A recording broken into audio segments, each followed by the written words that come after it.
Good morning, मानगोनां रायजोफोर। खोथाया गोबां साननो गोनां सिरियास जानानै फैदों।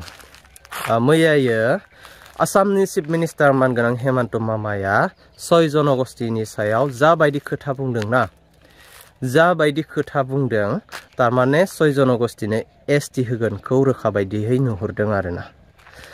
नोंथांमोनाबो नायलांनो हागोन हेमन्त मामाया मा खोथा बुंदों। অধ্যক্ষৰ দায়িত্ব মই বহন কৰিছিলো।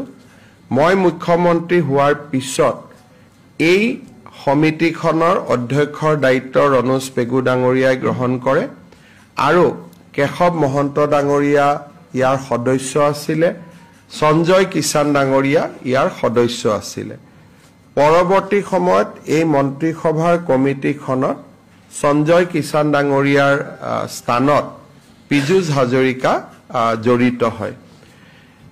ৰনোজ পেগু, কেশৱ মহন্ত আৰু পীযুষ হাজৰিকা তিনিওজনৰ প্ৰচেষ্টাত এখন সুন্দৰ প্ৰতিবেদন আজি কেবিনেটৰ সন্মুখত প্ৰস্তুত কৰা হয়। কেবিনেটে এই প্ৰতিবেদনখন গ্ৰহণ কৰে।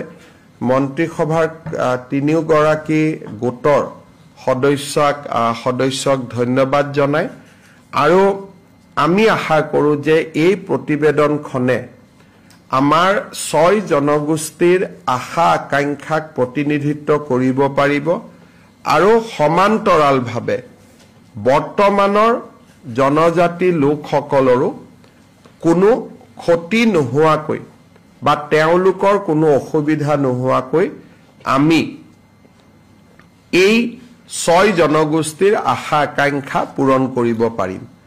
আমাৰ লক্ষ্য আছিল যাতে এই গোটেই প্ৰক্ৰিয়াটোত বৰ্তমানৰ জনজাতিসকলৰ কোনো ক্ষতি হ'ব নালাগে আৰু লগে লগে বা সমান্তৰালভাৱে 6 জনগোষ্ঠীৰ আশা আকাংক্ষাও বাস্তৱত ৰূপায়িত হ'ব লাগে। মই বিশ্বাসী যে অসমৰ কঠিন পৰিৱেশৰ মাজত এটা ভাৰসাম্য বজাই ৰাখি মন্ত্ৰীসভাৰ গোটে যিখন প্ৰতিবেদন দাখিল কৰিছে সি নিশ্চিতভাৱে আমাৰ সকলোৰে আশা আকাংক্ষাক প্ৰতিনিধিত্ব কৰিব পাৰিব। বিধানসভা চলি থকাৰ কাৰণে এই প্ৰতিবেদনখন আমি সাংবাদিকসকলৰ হাতত দিব বিচৰা নাই, যদিও কেবিনেটে তাক অনুমোদন জনায়। অহাকালি আমাৰ ভৈয়াম জনজাতি উন্নয়ন বিভাগে বা ট্ৰাইবেল এফেয়াৰ্ছ ডিপাৰ্টমেণ্টে জনজাতি পৰিক্ৰমা বিভাগে এই প্ৰতিবেদনখন অসম বিধানসভালৈ প্ৰেৰণ কৰিব আৰু বিধানসভাৰ অধ্যক্ষই এই চলিত বিধানসভাৰ ভিতৰতে এই প্ৰতিবেদনখন সদনত দাখিল কৰাৰ অনুমতি দিব। বিধানসভাত কোনদিনা আহিব তাক সিদ্ধান্ত লোৱাৰ দায়িত্ব অধ্যক্ষৰ, আমি ক'ব নোৱাৰো।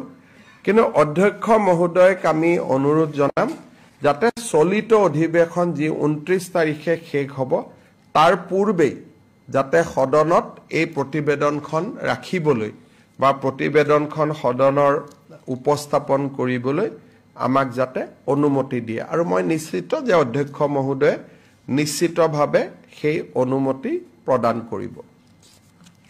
কেবিনেটত আজি আৰু এটা সৰু সিদ্ধান্ত লোৱা হয়। আপোনালোকে জানে যে বৃন্দাবনী বস্ত্ৰখন গুৱাহাটীত আনিবৰ বাবে আমি এটা বহল প্ৰয়াস আৰম্ভ কৰিছিলোঁ। লেটাৰ অফ ইণ্টেণ্ট ইতিমধ্যে স্বাক্ষৰ হয়। যেতিয়া মই ব্ৰিটিছ মিউজিয়ামলৈ গৈছিলোঁ তাতে মই দেখা পাইছিলোঁ যে পশ্চিমৰ মিউজিয়ামসমূহত বহু আপুৰুগীয়া সম্পদ আছে। অসমৰ, ভাৰতৰ, বিদেশৰ আৰু যেনেকৈ লিঅ'নাৰ্ড দা ভিঞ্চিৰ পৰ্ট্ৰেটৰ পৰা বহুত সম্পত্তি আছে। আমি যদি গুৱাহাটীৰ মিউজিয়ামটো এটা ৱৰ্ল্ড ক্লাছ মিউজিয়াম কৰিব পাৰোঁ তেতিয়াহ'লে অকল বৃন্দাবনী বস্ত্ৰই নহয়, অসমৰ মানুহে নেদেখা, সকলোতো ফ্ৰান্সত যাব নোৱাৰে, সকলো ইংলেণ্ডত যাব নোৱাৰে, বহুত সামগ্ৰী মাজে মাজে আমি অসমলৈ আনি থাকিব পাৰিম। সেইকাৰণে আমি চেৰিকালচাৰত প্ৰথমতে এবিঘা মাটি আমি ৰাখিছিলোঁ।